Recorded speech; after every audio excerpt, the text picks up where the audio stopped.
All right. So today we got Simon. Simon, can you introduce yourself? I'm Simon. Okay. I'm from South Africa. I work with you. You like to manage me sometimes. I manage you occasionally as well.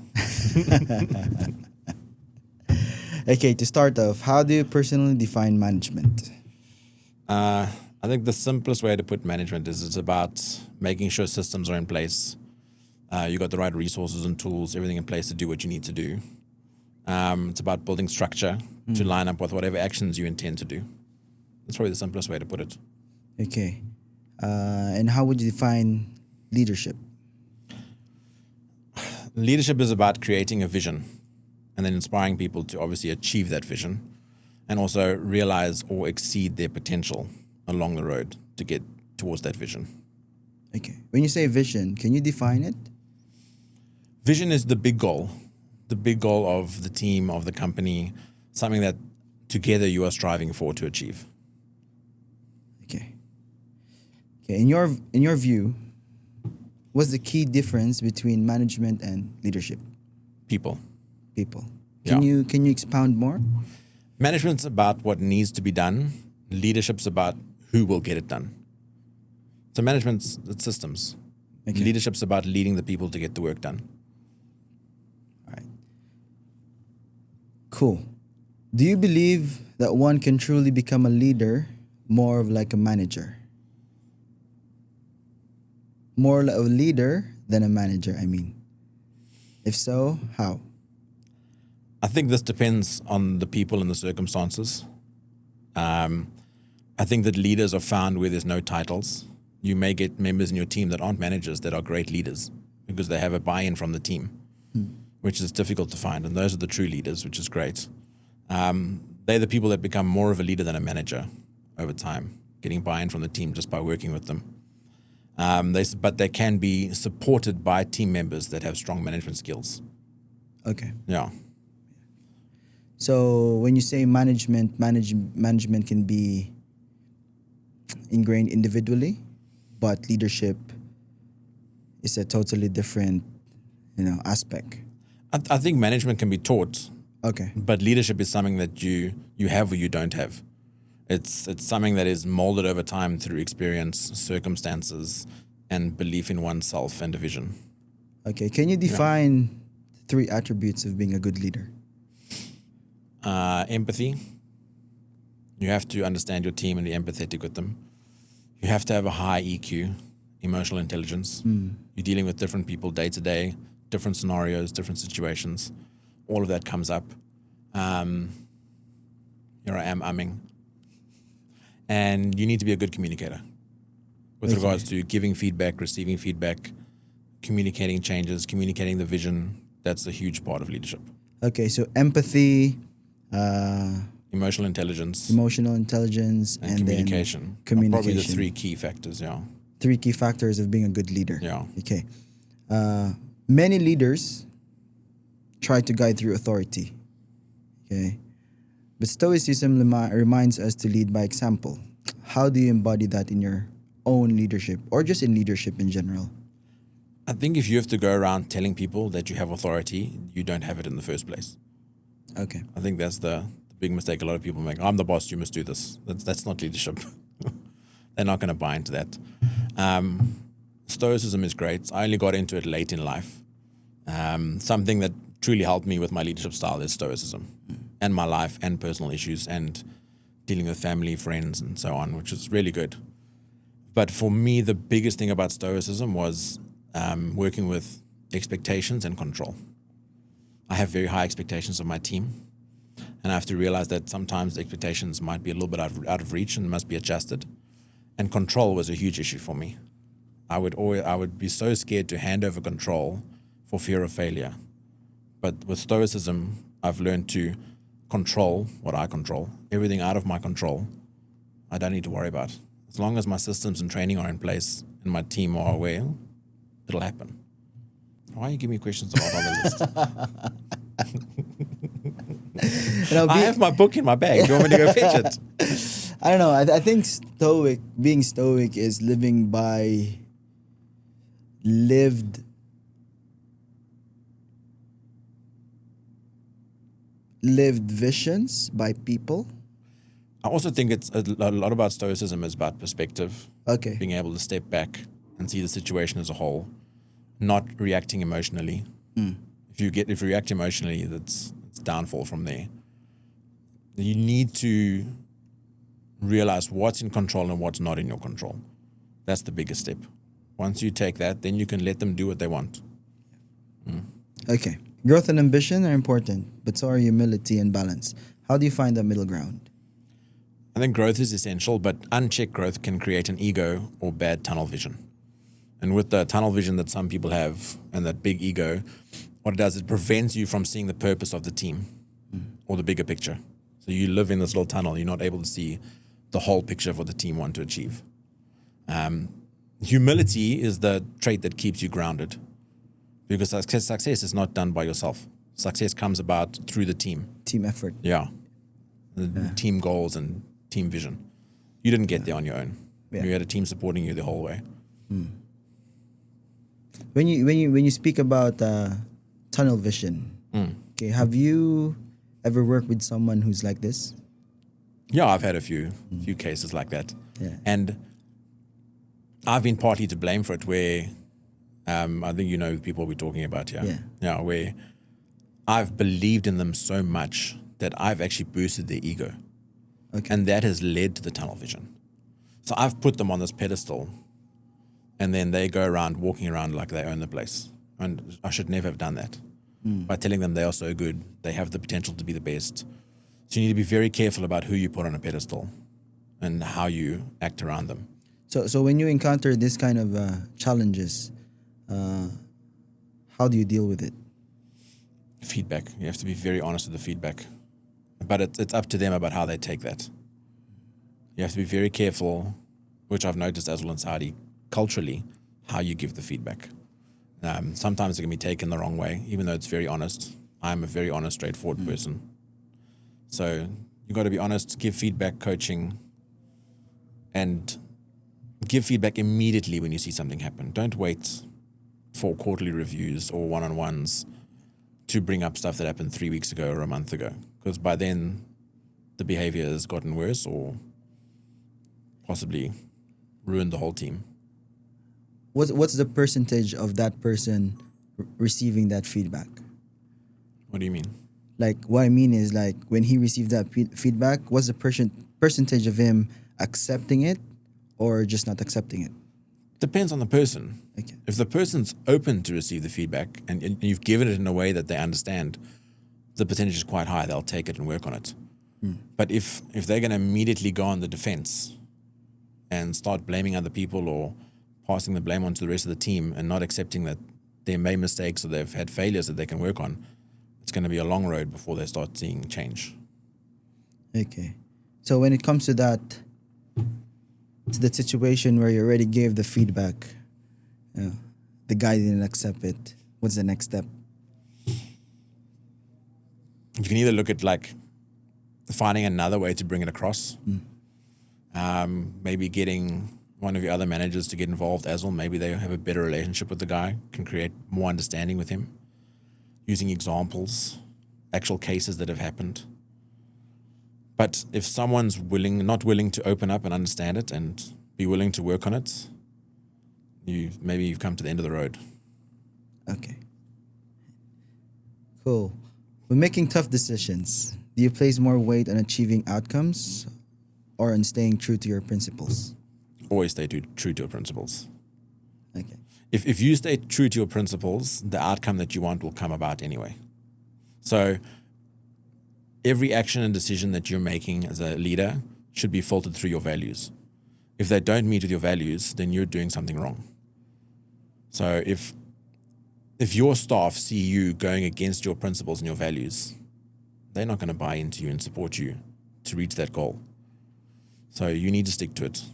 Stick to the basics, stick to the systems that you got in place, stick to managing your team and leading them.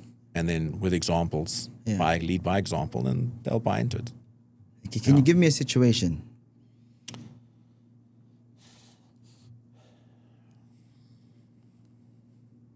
Trying to think of a nice one. There's been some scenarios that I've been given instruction from my managers and my leaders, and I've disagreed with it because it goes against my principles. So certain things that I'll have to filter down to my team, I'll fight them on it, and I'll disagree with them on it because I don't believe it's right for the team, and I don't believe it's right for the bigger vision. And yes, it's caused problems for me in the past where my relationship with my top managers has changed because I refused to back down from my principles and values based on what they wanted. But we still achieved what we needed to achieve. So when you achieve that vision that you and your team is pushing through, what was the reaction of your top leader, of the leader above you or the manager above you? The manager that I have in mind from back home, the reaction wasn't good. Okay. Why do you think so? It's difficult because the manager in question was quite a stubborn guy. And he wasn't willing to listen to ideas. So he would just filter down what was filtered to him. And he would give you instruction and tell you this is what it has to be done. It's his way or the highway. So unfortunately, I took the highway. So in that cases, do you still fight or you just leave? In this case, I eventually left. Okay. Yeah. Down the line, a leader like that in top management creates a very toxic culture inside your club. And whatever you do, you can do whatever you want to try and remedy that culture and do what you want, but it gets to a point where you can't do it anymore. And it actually starts infecting yourself. And once that started happening, I stepped back and I said, this is not in line with what I want. This is not in line with the person I am. And I removed myself from the club. Okay. Yeah. All right. Speaking that to the next question, leadership comes with emotional pressure. Is what you just stated just a while ago. How do you stop anger, ego, and frustration from clouding your judgment? I have two lessons that I learned from probably one of the greatest GMs I worked with. And the one he said is count to 10. So when you're faced with a really difficult problem or a scenario or a difficult staff member and they're getting disrespectful or emotional with you, the best thing you can do is just count to 10. Because otherwise you're going to react instead of respond. Okay. You're going to react emotionally. And this is when you are angry. When you are angry, yeah. Okay. So when a staff member has done something disrespectful or rude that has pushed you to the point of irritability or anger, just count to 10. By the time you've counted to 10, you're able to collect your thoughts, and then you will respond and not react to them. So respond properly and not react emotionally. How about ego? How do you stop it from clouding your judgment?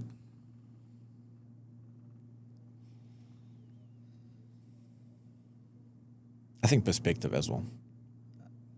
It's if you walk around with this ego of you can't be taught anything, you are the best, you're not going to get anywhere, especially with your team. But if you walk around open to feedback and open to criticism, your growth will be exponential. So if you are willing to learn and you're willing to have an open conversation, a two-way conversation with somebody, that's the first step.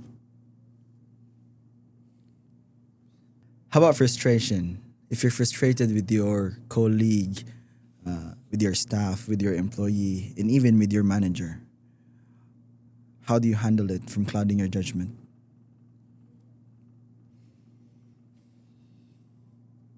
Step back. Just take a step back to view it from another angle. I'm one of those people who thinks about scenarios later on. Because I'm an overthinker, I'm always playing the scenario back in my head. So if I react in the moment, it's not going to be good. I have to learn to step back, hear their side, process their side, and then respond to them. Yeah. Also counting 1 to 10. Yeah, counting sometimes 20. Sometimes you have to count all the way to 20. Okay, when a crisis hits, what practices or habits help you stay composed and focused? Same thing, yeah. If you're in the middle of the crisis, you can't solve it. You have to step back and look at it from the outside. So whether it's a massive maintenance issue or a concern inside the gym, or if it's staff members fighting, whatever it could be, You need to step back so you can see it from another perspective. Give yourself space and time to understand it, and then find a solution. Good. Criticism and even disrespect are inevitable for leaders. How do you keep those from disturbing your peace? I think let's tackle disrespect first. Sure. Yeah. Yeah. This needs to be handled immediately when it happens. Immediately. Immediately. If anybody disrespects you, it should be tackled straight away. And you need to draw a line in the sand and put your boundary in place and say, that's not how I'll be spoken to. That's not how you will act. If you're going to wait, that disrespect's just going to grow. And then you're not going to be able to manage it long term. But if you handle it immediately, it'll be sorted out. Disrespect differs from person to person? I think so. I think it's based off your values.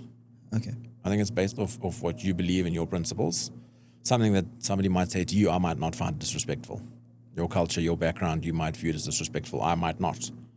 So I think you need to explain to them why you were disrespected, because they may not know either. Okay. So that's something I found in Saudi where, because of the cultural differences, something I might say or do has been disrespectful for my team, but I was unaware. And I get called on it immediately, great, and I learn from it.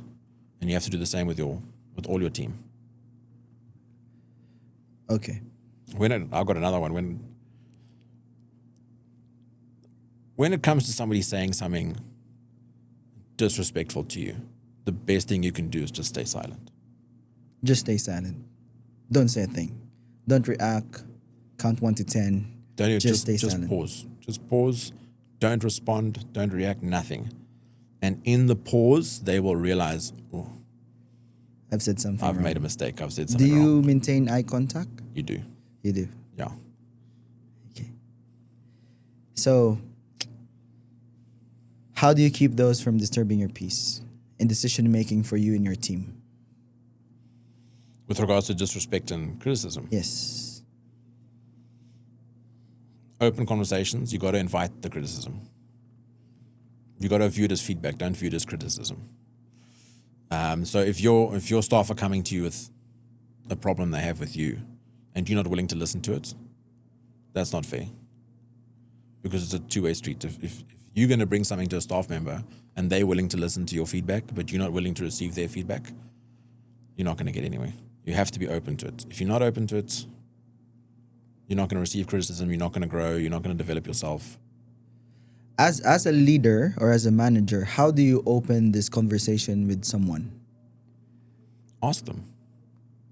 Yeah. Just ask them. What challenges are you facing? Is there anything I can help with you? Is there anything I can do differently to help you? Sometimes staff are too scared to raise it. But if you're willing to open that conversation, have that chat with them, they will. And you do it regularly. It doesn't have to be a formal conversation. How about if you're someone who's under someone? Like you're an employee and you want to talk to your manager. How do you open that conversation? You'd have to go to your manager and say, I would like to raise something. Can we sit and have a conversation about it in a nice open platform? Are you willing to discuss this? If the manager's not willing to discuss, then It's a problem. Then already. there's a problem with your manager, yeah. But if the manager's willing to discuss it there and then, great. Take the opportunity and give them the feedback. Okay. How do you encourage your team to chase excellence without falling into perfectionism? You tell me, Jay. What did I tell you this week when you asked me about your podcast the other day? And I told you being overcritical of yourself, seeking perfection. Yeah, you told me that I just started. Yeah. Can you expound on that? Your view of what perfection is always going to change. So you're going to get to a certain point. By the time you reach that point where perfection was 3 months ago, you've raised the bar again. So you're constantly going to be chasing this perfection. But in the process of you chasing perfection, you've made such progress that you've passed the initial view of what you thought perfection was. True. So by chasing progress and being consistent and disciplined, your level of excellence and quality will immediately raise up. I agree. Good to know. Good to know about that. How would you advise your team?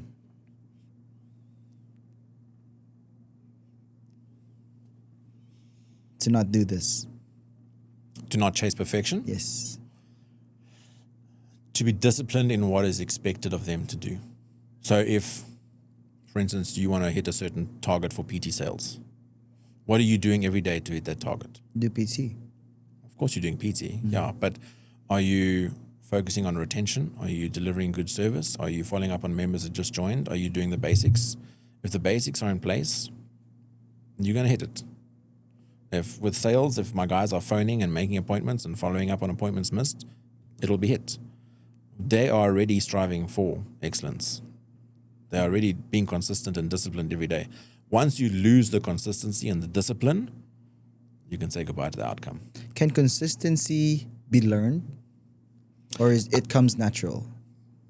I think it can be learned with certain stuff. Okay. I think a lot of people do it naturally.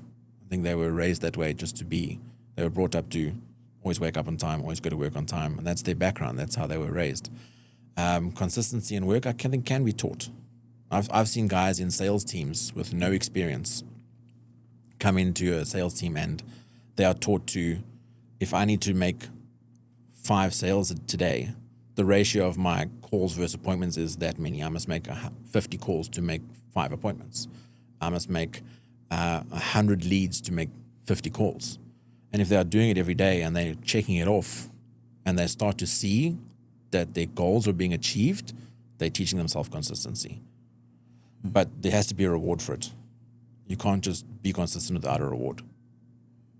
Yeah, okay. Speaking of reward, there might be a scenario where one of your employees or your staff member has been very consistent, but he hasn't done anything like wow. No, he hasn't done anything big that would like shock you or surprise you that you've done a good job. And then there's this someone who's not consistent, but they have done something that might have shocked you. Shocked in a good way. Shocked in a good way. So they surprised us by Like good performance, hitting the targets earlier. yeah. But there's this one guy who's always consistent. How would you distinguish those two employees or staff? I think it comes down to the individual goals. If the individual goal is in a space of a month to hit that one big goal by one staff member, great, he's done it. But if the other staff member's goal is just to be consistent every day with small actions, then he's also doing it. Like for me, my goal is to train every day. That is my goal now. I'm not worried about weight or fitness. If I'm being consistent by training every day, then I'm doing it. You've got somebody else who wants to run a 10K, he's just going to go out and run it. Just gonna go out and run it. I'm just going to go out and run it. Yeah. It's actually such a bad example.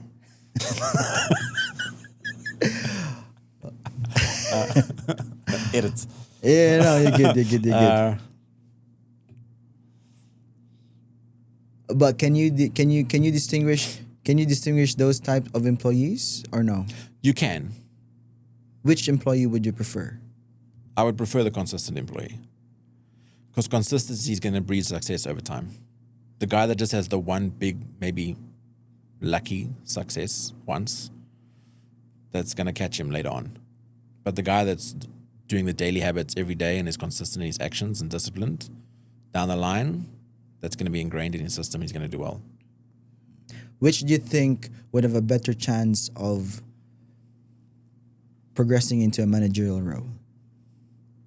Definitely the consistent guy. Because if he's consistent in his own actions, he's going to be consistent with his team.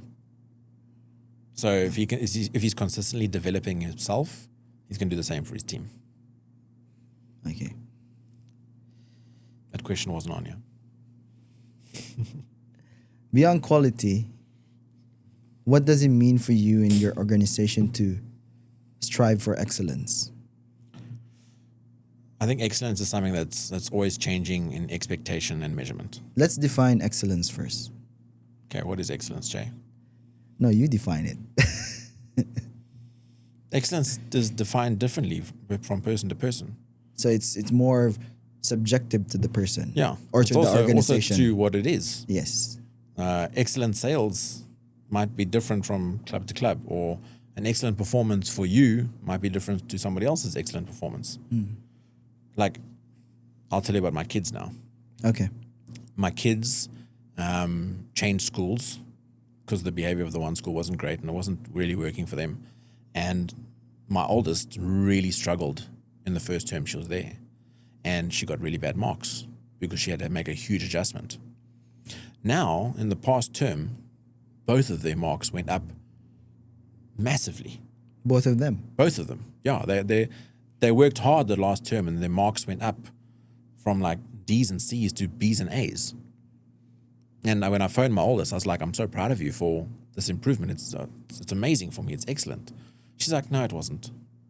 Because she's basing her view of excellence off the previous school.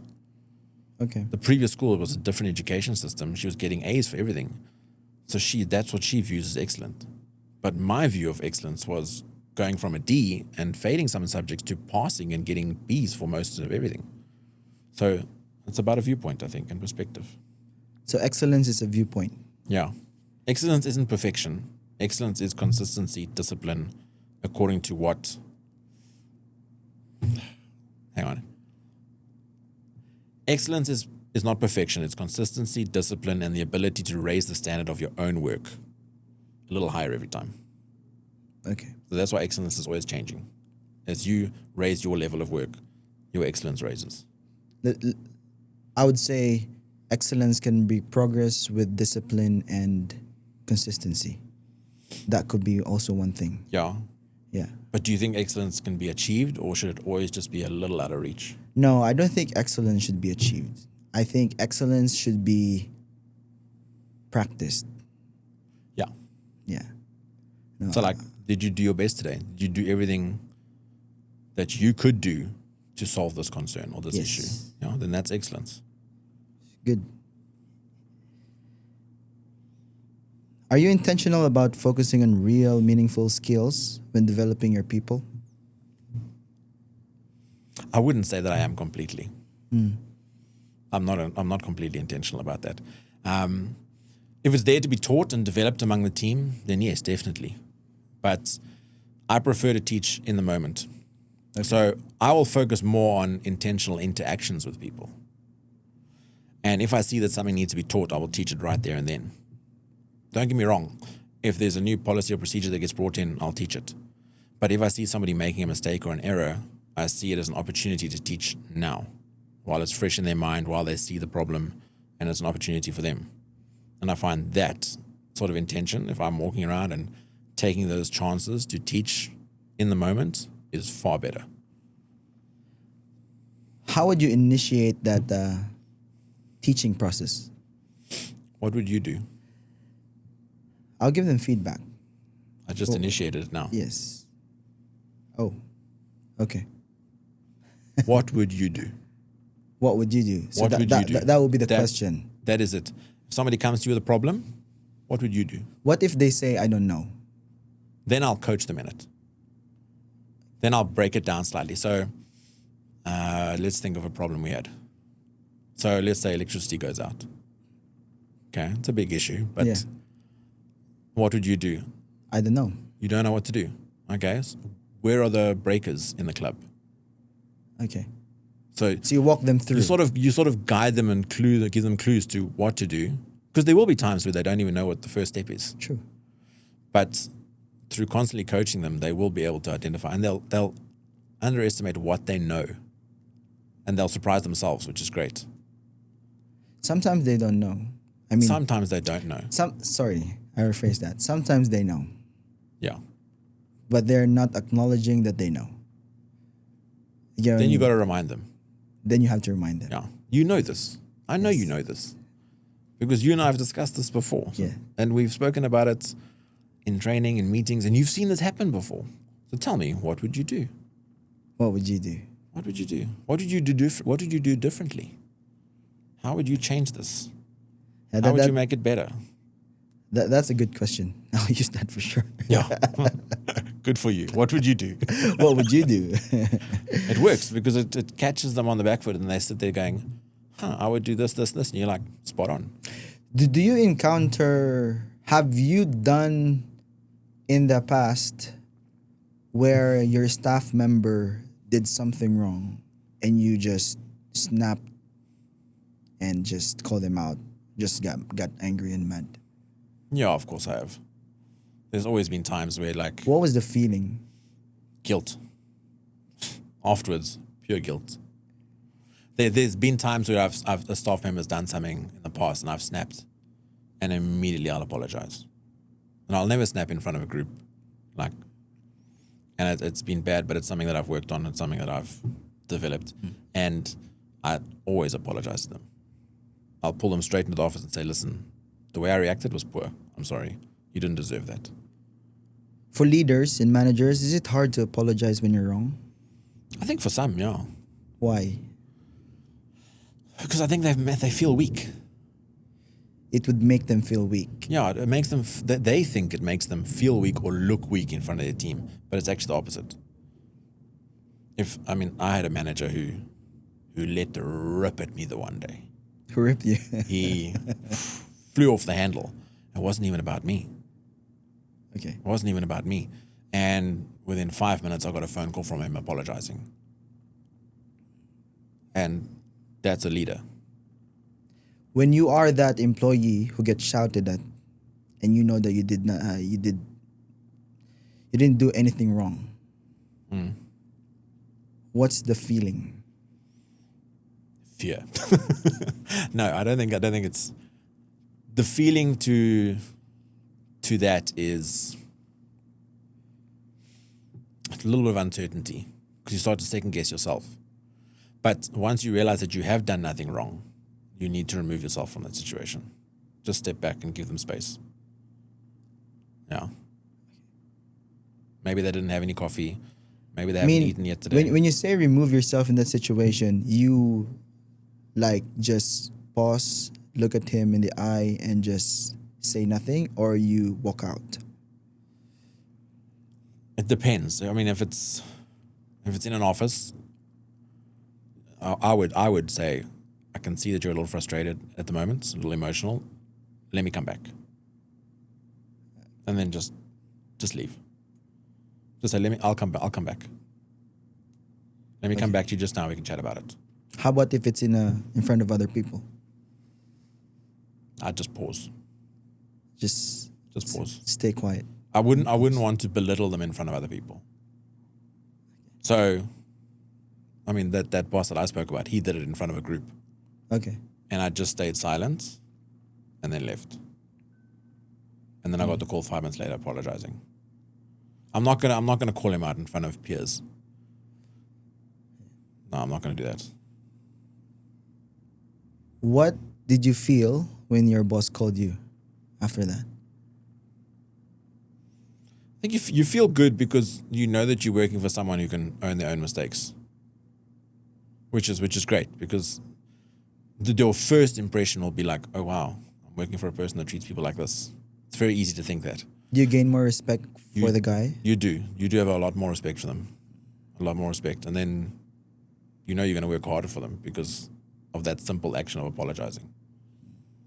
Yeah. Management is often about processes. How do you create better system that not only succeed but also allow you to fail more efficiently and learn faster? It's a good question. Keep it simple. Keep it simple so that they understand it. Communicate it often. And then inspect what you expect. Inspect what you expect. Yeah. Okay. So if I'm asking you to do a new task, I'm going to talk to you about it, explain it to you, make sure that you understand it, and then I'm going to inspect that you are doing what is expected. And if you're not doing what's expected, then we'll tackle that. I'll say, okay, is it something that can't be done? Is the expectation wrong? Is the expectation too high? Can we change it somehow? And you've got to be able to give the feedback to the staff member and receive feedback from them.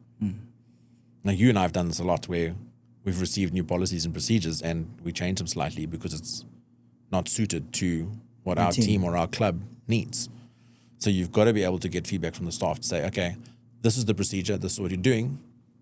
Give me feedback if it doesn't work. And we can change it to suit the team and to still get the same outcome. How important is communication? Probably the most important thing. when you're managing people? Yeah. If you're not talking to your people and they're not talking to you, how can you get anything done? You can't. You cannot. You can't. Think of a marriage. A husband and wife are not talking to each other. What's going to happen? Is the marriage going to fail? It's going to fail. But how much should you communicate, and how much is too much? I would prefer you to over communicate, because something I found with guys that don't communicate enough, I challenge them to over communicate, because their view of over communicating is maybe just enough for me. So, and they'll create those habits. But if you're not telling me what's wrong, how can I fix what's wrong? True. Yeah. There's sometimes this fear of employees that they're afraid to communicate because they might get into trouble.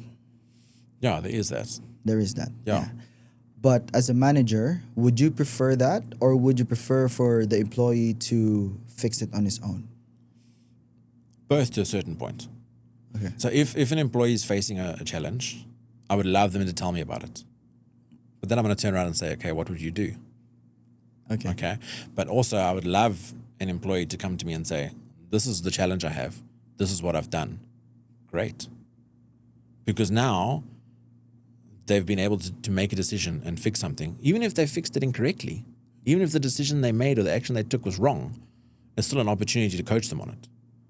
So if they come to me and say, this is the problem, this is what I've done, it didn't work. Cool. Now what would you do? That didn't work. What do we try next?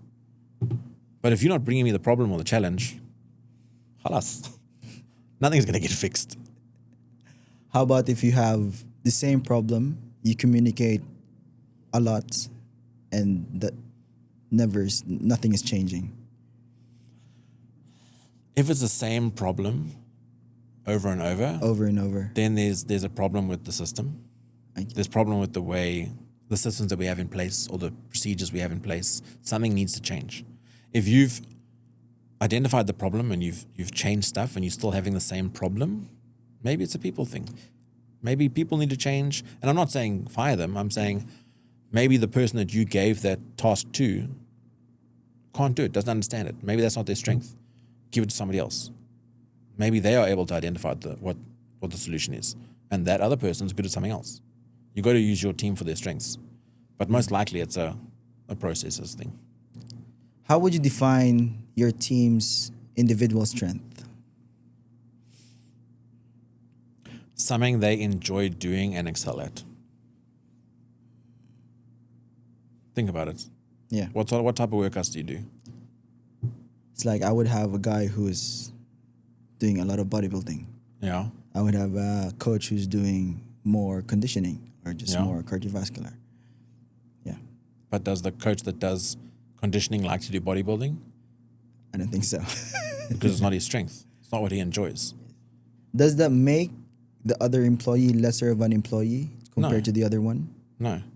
How would, I think you have to identify their strengths.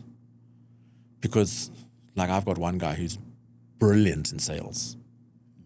I love him, but he's not strong in other points. But when it comes to sales, he's great. So we use him for sales. He pushes sales and he does well. And he helps the team and he coaches the team to do it. And then the other members of the team work on other points that they're strong at. But when you see a staff member struggling with something, that's obviously something they're not good at enjoying or they're not strong at. And they're not gonna really be good at something that they don't enjoy. Very rarely that happens. Does enjoying something that you like to do equals to good results all the time? I don't think always. I mean, I love what I do. We get to change people's lives every day. But it doesn't mean it's going to be a good result every day. There's going to be bad days. There's going to be times where we fail. So just because we're doing something that we really enjoy doesn't mean we're always going to be successful at it. Yeah. What daily routines or reflections keep you grounded amidst the pressure of leadership? I'm going to sound like an Instagram influencer now that tells you about For free. their day, yeah, and how they have their morning coffee and they go for a walk and they do this. Yes. Yeah. But I think this is what no, this is the processes that, keeps Yeah. you grounded. It does. And like I read and I meditate every morning. Okay. That I do every day. Does it help a lot? The meditation does. I don't know how to, but I'll try one day. I honestly just use an app.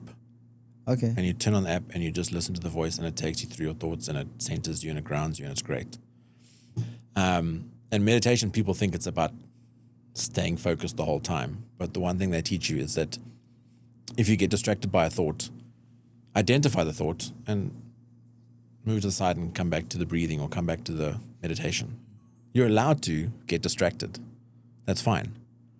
Don't worry about it. Just come back to being centered again. And then 2 things that I do every day. I will always make my bed. You always make your bed. Every day. I will always make my bed. Hence why our parents taught us to make our bed every time we get out of bed. Yeah. Right. My kids hate it. Your kid. I hated it as a kid as well. I only learned it in maybe the last 10 years. But it's an easy win. I started my day by completing an easy task. And the other thing I do is something that I saw on Mel Robbins' video, who wrote the let them theory. Yeah. And she says, every morning, high five yourself in the mirror. And it sounds stupid.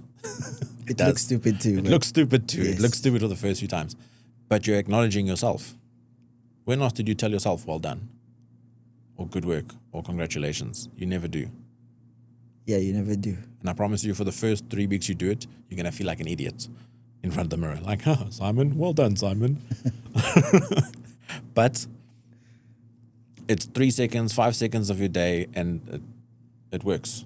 Surprisingly, It does work? works, yeah. Because nobody else high fives me, so Okay. I will now. Starting every time I see you now, I'll high five you. thanks, Jay. I appreciate it. And and after that routine, what do you do? I'll generally make bed, meditate, read. I've got the Daily Stoic that I read every day, which is great because it's amazing how often you read it and you think, this happened yesterday. Yes. Every day. And I know you read the same book. Yeah, I do. And you sit and you go, okay. Reflecting on the day before, reading this passage today. This I read resonates. it sometimes when I'm challenging certain situations in my mind. So when I'm overthinking or when I'm challenged by a situation that I'm thinking of, I read Yeah. the Daily Stoic.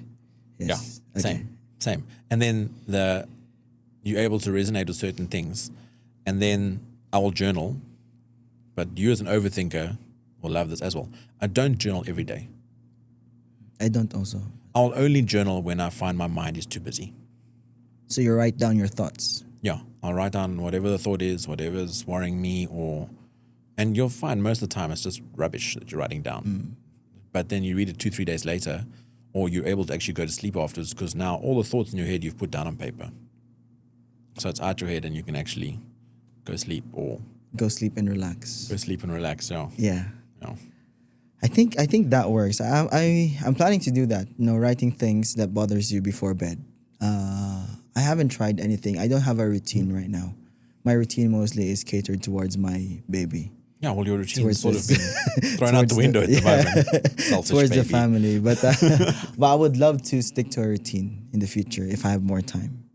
Yeah, it's. I find it especially during, like when you're facing stuff personally, it helps okay. because you might not be able to discuss this with anybody because it might involve loved ones, and you know that discussing it might cause an argument, but writing it down changes the perspective because now you're looking at it differently. Okay, so you write down and then you read it immediately, or what I'm thinking translates differently onto a page. So this is the worry that I have. And when I start writing about it, I start writing different thoughts, different views, different perspectives. And I'm like, okay, I understand this. Why was I worrying about this? Why was this a problem? Does it happen? Does it happen often, where you're thinking something different and you write something different? Surprisingly, yeah. Quite often. Quite often. It just gives you a different perspective. Give me an example. Let's say like a staff member that just is not working, and I've tried everything to get their buy-in, to get them back on track. And in my mind, I'm playing through the scenarios, and then I'm writing it down on paper, and I write down how they reacted or how I reacted. And immediately I'm like, that was wrong. The way I reacted. What's wrong? Yeah, I didn't respond, I reacted. And I sort of go, okay, cool. Now I know for next time. And now I know when chatting to that staff member, dealing with that staff member, this is the way I must do things. Mustn't do it that way. Yeah. It does help. It does help. When you think about success as a leader, do you measure it more by results, by the values you uphold, or by the growth of the people that you lead? I don't measure success by the values because my values are standard. I mean, I have them on my phone as a screensaver. They are there. I only measure it by people. By people? By people. What do you mean by people? And I'm not only talking about measuring my success by them getting promoted. Not yes, there are a lot of people I've worked with before that I've coached and developed that are now in senior roles and doing really well. But it's not only about those guys. It's also about the guy who was struggling to do something or struggling to understand a concept. And through helping him and coaching him, he does it now. And he's excelling at it now. So you've got to gauge it according to your people. Metrics will always be there. It doesn't mean that when someone upgrades or someone jumps into a higher role, doesn't mean success, right? That's what you mean. No, I think that means success, Yeah. but that's not the only measure of success. Yeah, them just being able to, let's say they weren't a team player, and now they're suddenly leading the team, not in a management role, but the team are buying into them. They're leading from the front. That's also growth. How can you say that your team is successful?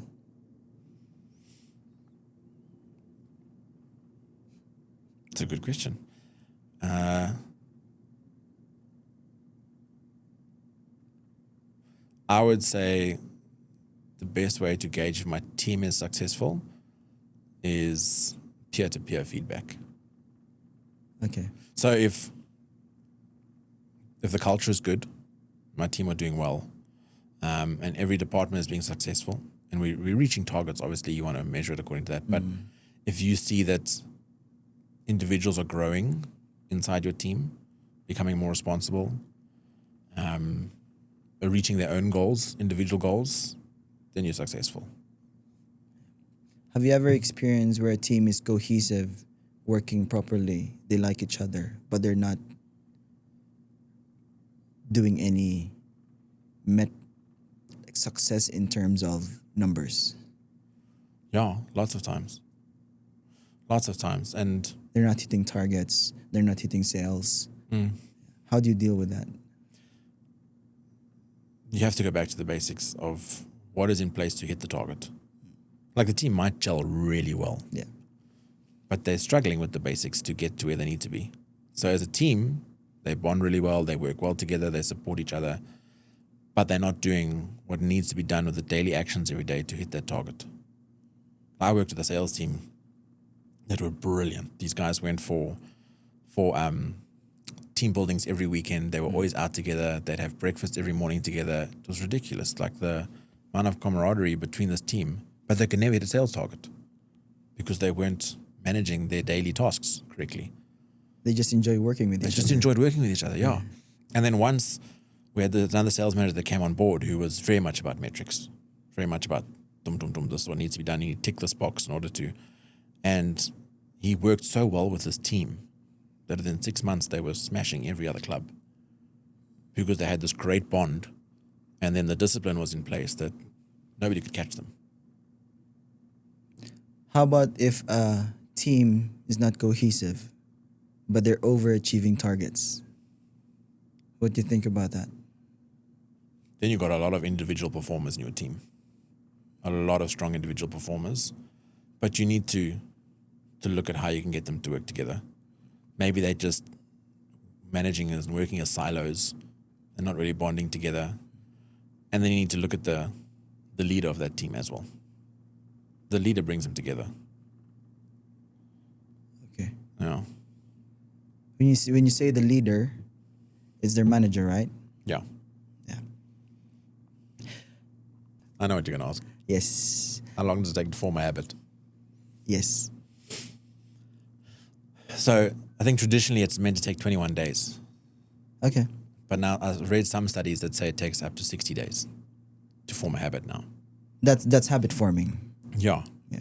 Remember they always used to say 21 days to form a habit. Yeah. So if you can wake up early, 21 days, habit's done. Khalas.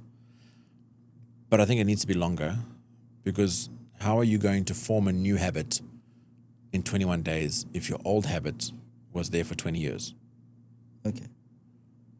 So I think, 21 days to form a habit, great. But I don't think you can ever call it formed until you're doing it for 2-3 years consistently. 2-3 years consistently. Yeah. Depending on the habit, of course. Okay. Am I making sense here? Yes, yes. At what age does it stop developing habits And becomes routine. and it becomes routine? Like at what age that you just cannot change a habit? For example, I think this differs person to person. okay. For example, For example, I've been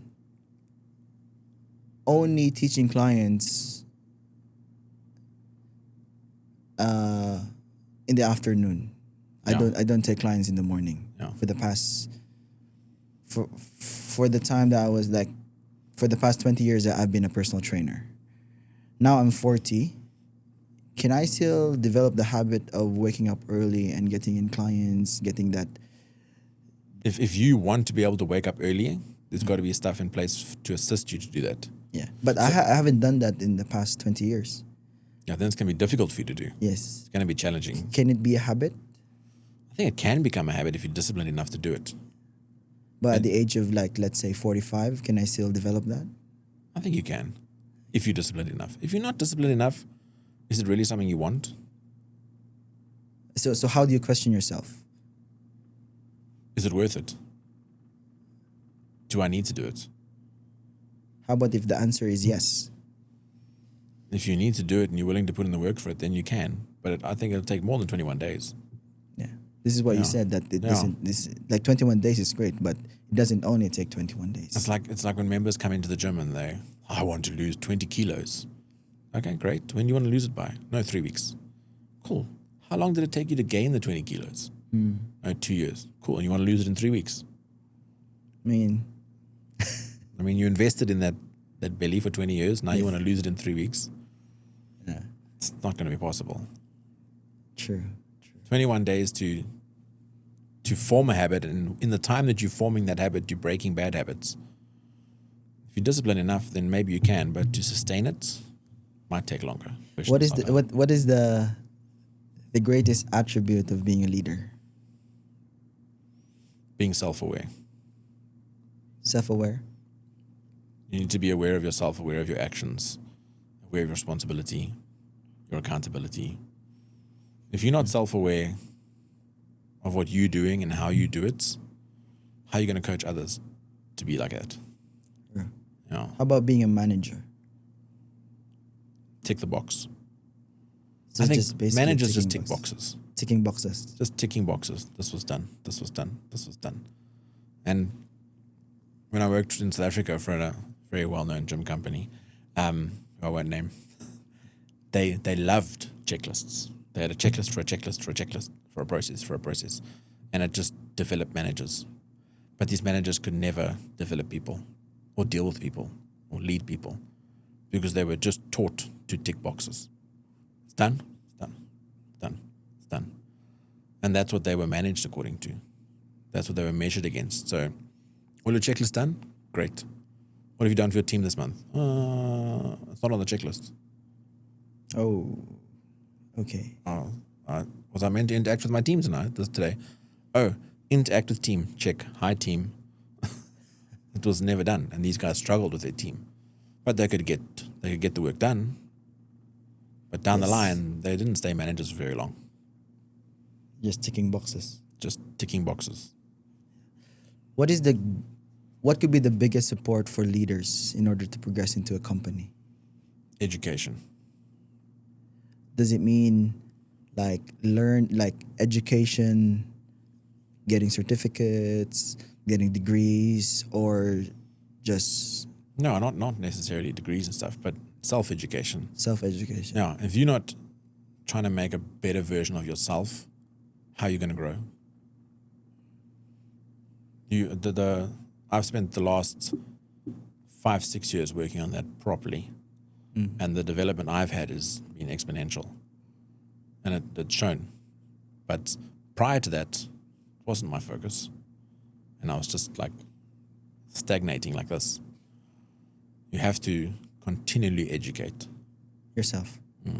I had a she was CEO, one of the gyms we worked for, and one of her expectations of her general managers, I was ops manager at the time, and she briefed us, and she had this long list of expectations, but one of her expectations was 10% of your salary will go towards education for yourself, That's her expectation. of her staff. Okay. So her GMs that she had, and she had 40, 50 GMs, her expectation was 10% of your salary you must use to educate yourself, whether it's buying a book, doing a course, going to a course, hearing a lecture, anything. And the GMs that really followed this did really well. How do you check that? Feedback, one-on-ones. What have you done? What did you do last month for education? What book are you reading lately? Tell me about it. Simple things like that. Communication. Communication. If you have to leave 3 tips, or let's say if you have to coach 3 tips to people who want to be leaders in the future, what would you say? It's okay to fail, but learn from it. That's one. It's okay to fail, but learn from it. Plan. Failing. This was my favorite saying. Failing to plan is preparing to fail. Failing to plan is preparing to fail. Yeah. So if you've got a plan in place, you'll be fine if you stick to it. What was the first one I gave? I can't remember. Okay, It's okay to fail. It's okay to fail. It's okay to fail. Yeah. Second one is plan. Always plan. And open and honest communication. Communication. Always. Invite it, do it, communicate. Feedback goes both ways. Yeah. That's it? Fail, plan, communicate. Halas. Thanks for coming.